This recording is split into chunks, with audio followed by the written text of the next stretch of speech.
작년 1월 달에요. 베네수엘라에서 과거에 헬기를 탈취해서 마두로 정권의 주요 시설에다가 공격을 했던 사람이 있었습니다. 그런데 그 사람이 마두로 정권의 자작극이었다, 이런 이야기들이 있었는데, 사실은 이 베네수엘라의 일이다 보니까 그 이후에 단편적으로 조금씩 보도가 되고 그 진상이 알려지지 않았습니다. 그런데 작년 1월 달에 베네수엘라 정권이 반정부 세력과 교전을 벌여서 5명을 체포하고 수명을 사살했다고 보도했는데요. 베네수엘라 내무부가 경찰 특공대가 수도 카라카스 외곽의 빈민가에서 지난해 헬리콥터 공격을 수행했다라는 오스카 페레스라는 사람과 그와 관련된 테러 조직원들을 체포하기 위해 교전을 벌였고, 이 교전 끝에 이 반정부 무장대원 수명이 사살되고 경찰이 2명 죽었다 했는데, 이 페레스를 체포했는지 어쨌는지는 밝히지 않았습니다. 자, 그런데 이 오스카 페레스라는 사람이요, 이 보통 영웅이 아닙니다. 오늘 조선일보에 보면 아침에 그 뉴스 잉글리시라고 해가지고 독재와 싸우다 순직한 베네수엘라판 람보라고 하는 기사도 아니고 그냥 외국에서 나온 기사를 번역해서 영어 번역을 하는 그런 판에 이 사람을 잠깐 소개했어요. 그래서 제가 이 사람이 있었는데 잊었구나라는 생각이 들어서 이 소개를 합니다. 요즘 영웅이 없어진 시대였어요. 우리가 람보 영화를 보면 그것이 그냥 월남전에 갔다 온 정부에 의해서 버림받은 참전 용사의 무슨 테러처럼 보이지만은 그것이 결국은 뭡니까? 국가가 사람을 이렇게 이용해서 써먹고 버리고 또 챙기지 않은 부분에 대한 분노가 폭발한 내용 아니겠습니까? 그래서 현대에도 그런 람보가 있다라는 겁니다. 현실은 그 영화와 달랐고 이 총알을 여러 번을 맞고 이렇게 살아나는 기적도 없었고, 결국 베네수엘라의 좌파 독재 정권과 싸우던 이 베네수엘라판 람보가 무참히 사살당한 사실이 뒤늦게 이렇게 밝혀졌다라는 겁니다. 그런데 이 사람이 사살당했는가 안 당했는가는 그때 기사로는 잘 나타나지 않고, 정부가 대법원과 정부 청사에 대한 헬리콥터 공격으로 이렇게 수배됐던 인물, 특히 헬리콥터 한 대가 2017년 6월에 내무부를 향해 15발의 기총 사격을 하고 대법원 상공에서 4발의 수리탄을 터뜨렸는데 투척했는데 불발됐고 사상자는 발생하지 않았는데, 그 공습 직후에 인스타그램에 자신을 베네수엘라 범죄수사대 특별대응팀 소속 조종사라면서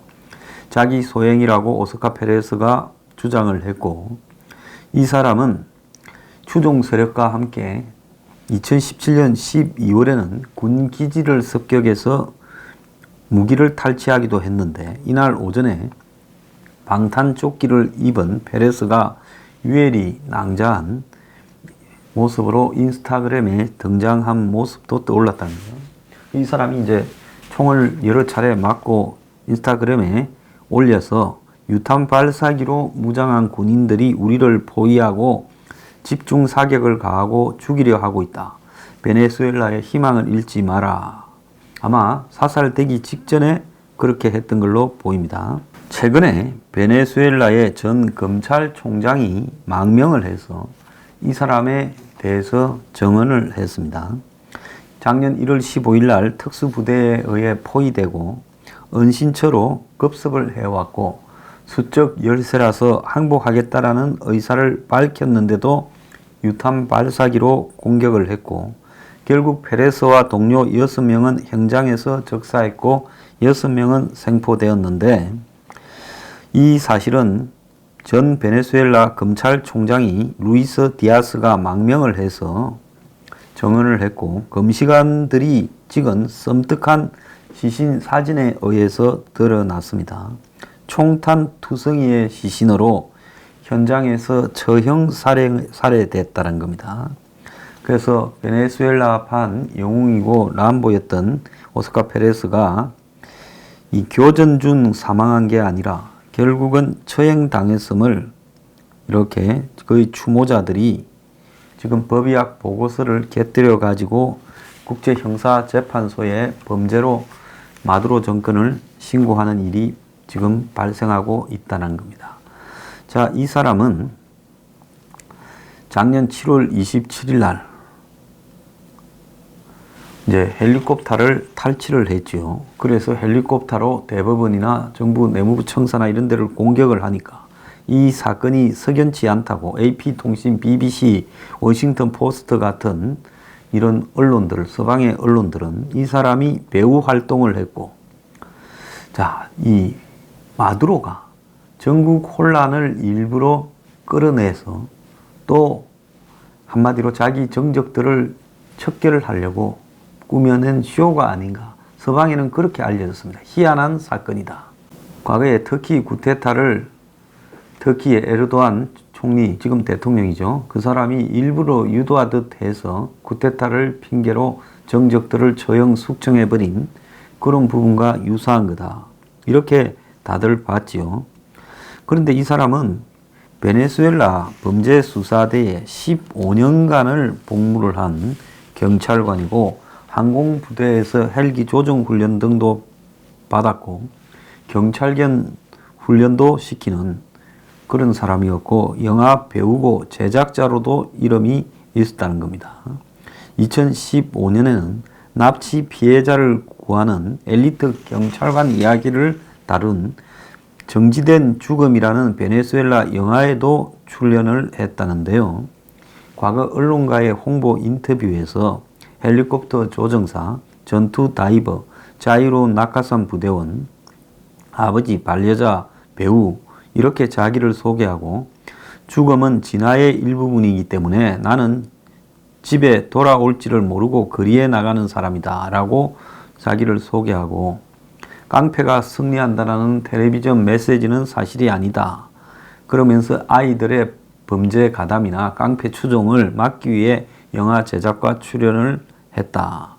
이렇게 주장을 하는 사람이었습니다. 사람이 헬리콥터를 납치해서 수도 한가운데를 날아다니면서 공격을 하니까 그것이 영화처럼 보이기도 하고 짜고 치는 쇼다라고도 이야기가 있었는데, 자, 그는 결국 불의와 독재의 한거에서 일어섰는데 그 계기가 동생이 2017년 6월에 갱단에 의해서 칼에 찔려 죽는 것을 보고 분노가 폭발했다는 거예요. 이 마두로 정권과 연관되어서 정권이 뒤를 봐주고 한마디로 반대하는 사람들을 죽이고 강도질하고 강탈 행위를 하는 이런 갱단들이 이 정부 고위층의 비호 아래 정부 고위층과 이 부정한 거래를 하면서 횡행하는 것을 보고 분노를 폭발시켰고요. 그래서 정부를 비난하는 비디오 성명을 발표하고 독재 폭정과의 싸움에 나서려고 한다. 조국과 싸우려는 게 아니다. 우리는 애국자다. 그러면서 헬리콥터를 탈취해서 내무부 건물에 총격을 퍼붓고 독재자 하수인 노릇을 하는 대법원에는 수류탄 공격을 가했고 또 국가경비대 부대에 침투해서 무기도 이렇게 훔쳤고, 그래서 이 한때 석유 부국이고 남아메리카의 부유한 국가로 꼽히던 베네수엘라를 망친 독재자를 응징하기 위해 람보로 제임스 본드처럼 이렇게 싸워왔다는 사람입니다. 자, 그리고 이 사람은 검거가 된 게 아니라 작년 1월 15일쯤에 경찰에서는 이제 사살되었다 이렇게 주장해 왔는데 실제로는 지금 처형이 되었다라는 것이 지금 핵심이에요. 자, 베네수엘라 내무장관은 이 페레스가 작년 1월 15일 경찰의 검거 작전 도중에 다른 6명의 테러 조직원과 함께 사살되었다. 이렇게만 보도를 했어요. 그런데 또 다른 방송들은 페레스가 국가 전복을 노리고 테러 조직을 이끌었고 또 이들이 경찰에 먼저 총을 쐈다. 이렇게도 보도를 했습니다. 그래서 카라카스 외곽 빈민가에서 이 일행들을 한 12명 되는데 이렇게 체포하기 위해 작전이 전개됐고 그랬는데요. 오죽했으면 페레스가 체포작전 도중에 얼굴에 피를 흘린 채 항복하고 싶지만은 경찰들이 우리를 죽이려 한다라는 인스타그램을 올렸겠습니까? 자, 그래서 이 검찰총장 루이스 오르테가라는 사람이 마두로 정권이 인권 침해를 하고 있다라는 강력한 증거라고 주장하기도 했어요. 또 야당 지도자들도 정적에게도 인도적 대우를 했던 전 정권과는 달리 이 정권은 베네수엘라에 사형 제도가 없다라는 걸 잊은 모양이다라고까지 비판을 했습니다. 자, 이 사람은 재작년에 헬기로 공격을 하기 전에 복면을 쓴 남성 4명 앞에서 극도로 언짢은 표정으로 성명을 읽어 나가면서 사랑하는 베네수엘라를 되찾기 위해 대통령을 퇴진하라고 주장하고 자신이 군, 경찰, 민간인이 뭉친 반정부 연합 소속이라 주장을 했는데 그와 연관된 단체가 확인되지 않았다면서 대부분의 서방의 언론은 그를 좀 우스꽝스러운 사람이거나 아니면 마두로가 자작극을 벌였다라고 생각을 했습니다. 심지어 베네수엘라의 야당조차도 그렇게 몰아갔어요. 마두로는 이 페레스가 로드리게스 토레스 전 내무장관 밑에서 헬기 조종사로 일해서 반정부 세력을 이끄는 사람이 전 내무장관이다라고 주장도 하기도 했고, 또 페레스가 미국 CIA의 지원을 받아 베네수엘라를 무너뜨리려는 그런 것이 배후에 있다라고도 주장하기도 했습니다.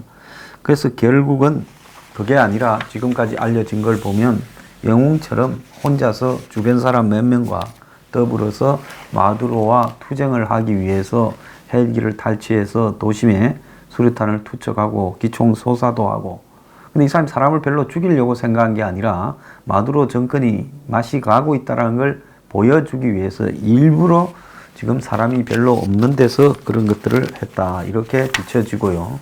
그렇지만 나름대로 열심히 이렇게 싸웠지만은 결국은 처형이 됐습니다. 아마 베네수엘라가 나중에 마두로가 쫓겨나고 정상적인 국가로 되돌아왔을 때는 이 오스카 페레스 이분은요, 그야말로 새벽의 7인 영화에 나오는 이 독재에 저항을 해서 아주 장렬하게 싸운 인물로 그렇게 대우를 받을 거라고 보고 있습니다. 요즘 대한민국에도 나라 꼴이 말이 아닌데요. 이런 상황에서 전부 용기가 좀 필요할 것 같아 생각해서 이분을 소개했습니다. 오늘 아침 신문에 보면 미국이 대만에 F-16 전투기를 판매 승인을 했다. 그래서 중국이 화가 나서 대만 해협, 즉 대만과 중국 간의 휴전선을 넘어서 침범을 했다 하는 이야기가 지금 보도되었습니다. 중국 이 젠 11 전투기 2대가 그저께 오전 11시에 대만 해협 중간선을 넘어서 대만 서남 해역 상공을 침투를 했다는 겁니다. 이 대치 지점은 대만 본섬에서 185km 떨어진 데인데요. 8년 만에 이런 짓을 했다고 합니다. 근데 중국이 이렇게 하는 이유는 미국이 지난 27일 날 차이잉원 대만 총통이 말하기를 최신의 전투기를 대만에 팔 것이다 라고 말한 지 나흘 만에 중국이 지금 이렇게 한 겁니다. 이 미국의 블룸버그 등 언론은 트럼프가 최근에 F-16 최신 기종 60여 대의 대만 판매를 사전 승인했다고 합니다. 그럼 F-16이라는 것은 지금 전 세계에서 도태되어진 걸 건데 그 F-16을 최신의 기라고 하고 중국이 왜 그러느냐, 이제 그런 문제가 등장할 수 있는데요. F-16에는 한국이 만드는 이 KF-16도 있고요. 또 나라마다 다른 블록으로 이렇게 만드는 게 여러 개 있었습니다. 그 중에서 기존의 F-16이 가지지 못했던 전자장비나 레이더나 또 뭐 미사일 이런 것들을 집합시킨 인티그레이션 통합을 한 새로운 유행의 F-16V를 미국이 대만에 수출한다는 겁니다. 근데 그것도 적은 게 아니라 60대예요. 인도가 얼마 전에 파키스탄과 이 영토 시비가 붙어가지고 양쪽에 이 공군기들이 출격을 했다가 인도 공군기들이 추락을 2대나 해가지고 개망신을 당했지요. 자, 그래서 당시 파키스탄이 가지고 있던 비행기가 F-16이라고, 그래서 인도가 가지고 있던 뭐 미그기나 수호위기가 아주 당했다. 지금 그런 이야기가 나오지 않습니까? 그런데 F-16의 최신 업그레이드 버전이라면 이거는 매우 유용할 수가 있죠. 미국이 자국은 이제 F-16을 사실상 단종하고 F-15도 뭐 단종으로 가는 분위기인데요. 그런데 뭐 중동 국가나 제3국가 같은 경우에는 F-16V라는 최신 업그레이드 기종을 수출하고 있는데 이것이 이 중국에는 굉장히 위협으로 다가왔다는 겁니다. 그래서 아버지 부시 시절인 1992년에 미국이 F-16 150대를 대만에 판매한 이후 첫 미국의 전투기 판매라는 거예요. 자, 그동안에 미국의 여러 대통령들은 이런 이 중국을 자극하지 않기 위해 최신 비행기를 팔라는 대만의 요구를 묵살해 왔는데 그 사이에 이제 중국이 국방비를 엄청나게 늘려가지고 이제는 대만의 23배 수준으로 군사력이 늘어났다고 합니다. 참고로 F-16은 이 F-16A, F-16C, F-16D 그래가지고 F-16E, F까지 가서요. 그 다음에 그럴 때마다 또 블록을 이 뭐 30, 32, 40, 42 이런 식으로 블록 60까지 올라갔는데 이번에 대만에 수출된다는 F-16은 V고 블록 70입니다. 그래서 블록 60의 성공을 바탕으로 F-16의 21세기형 진화형으로 록히드 마틴이 지금 2012년 싱가포르 에어쇼에서 처음으로 이 공개를 했어요.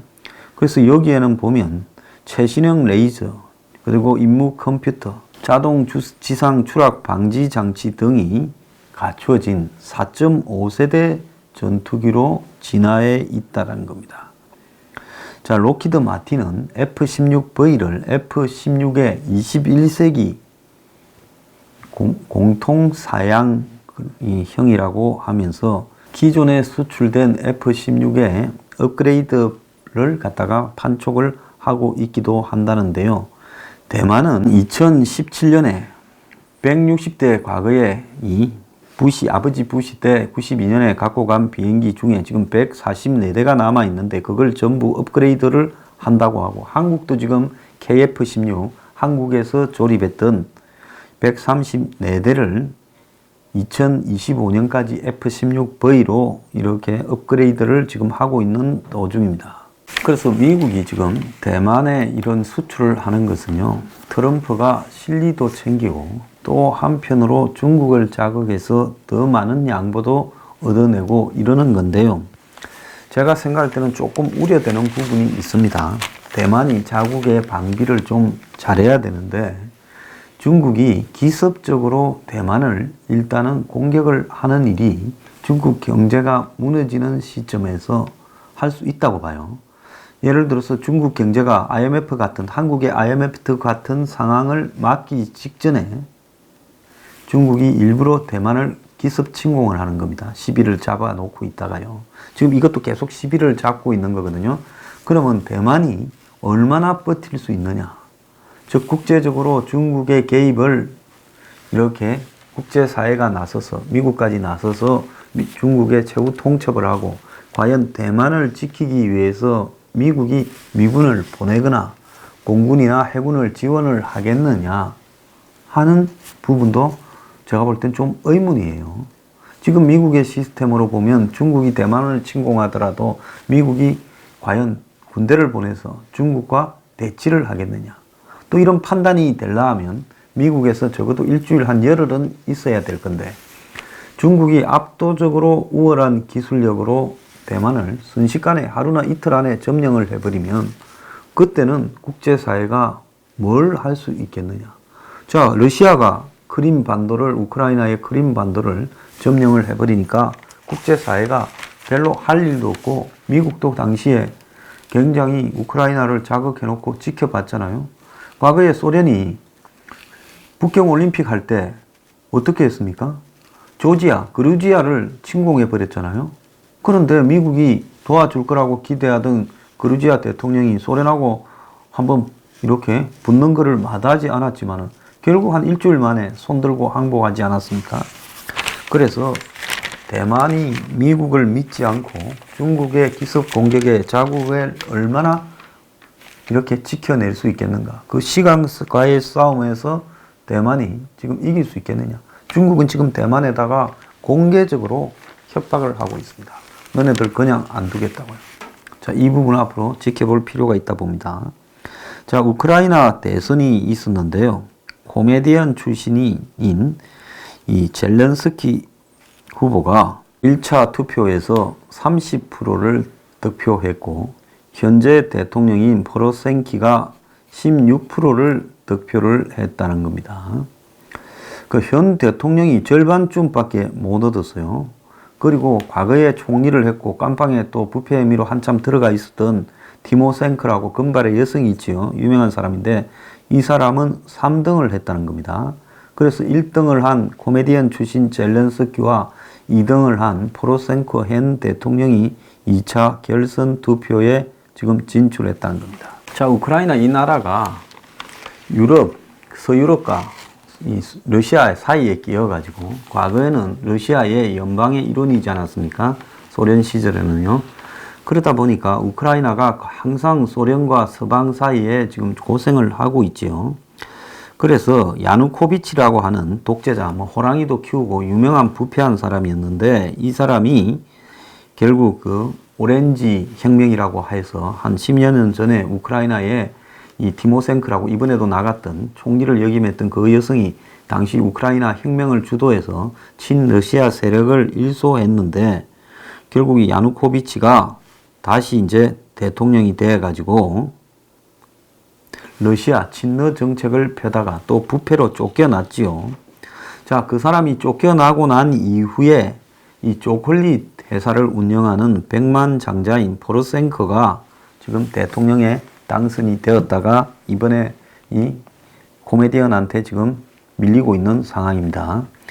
자, 그런데 이 포로셴코도 친러는 아니고 친서방에 가까웠는데 자, 그런데 러시아는 결선 투표에서는 포로셴코를 이렇게 보지 않으려고 포로셴코를 떨어뜨리려 했는데 러시아가 영향력을 굉장히 행사하고 있죠. 지금 우크라이나는 국토의 한 3분의 1이 날아가 버린 상태. 해안지방은 흑해는 다 뺏겨버렸고 크림 반도를요. 러시아한테. 또 동부 지역에는 아직도 한 10,000명 정도가 지금 누적돼 전사할 만큼 친러 용병들이 또 친러 이 민병대들이 장악하고 있고 러시아에서 특수군대를 보내가지고 그 지역을 이렇게 통치를 하고 지금도 전쟁이 벌어지고 있어요. 그 휴전을 했다가 또 전쟁을 했다가 이렇게 하고 있습니다. 그래서 우크라이나가 나라가 적은 나라도 아니고 동유럽에서는 큰 나라인데 만신창이가 되어가고 있는 속에서 우크라이나 국민들이 지금 우크라이나가 변해야 된다라는 입장에서 지금 이 포로셴코를 밀어서 또 러시아의 영향에서 좀 독립해볼까 했는데 그도 또 시원찮다. 그래서 또 이 새로운 젤렌스키라는 이 젊은 코미디언 출신을 밀은 겁니다. 자, 그런데 젤렌스키도 자기가 당선되면 러시아가 뺏어간 크림 반도와 돈바스 지역, 즉 우크라이나 동부 지역을 반환을 요구하겠다고 지금 나오고 있습니다. 누가 되든지 친러 정부가 들어설 가능성은 별로 없는데요. 3위를 하는 이 티모셴코라는 여성 총리를 했는데 정치적으로 굉장히 노예합니다. 이 티모셴코가 결국 젤렌스키를 지지하면서 둘이 힘을 합쳐서 이길 가능성이 있지 않나 이렇게 보고 있습니다.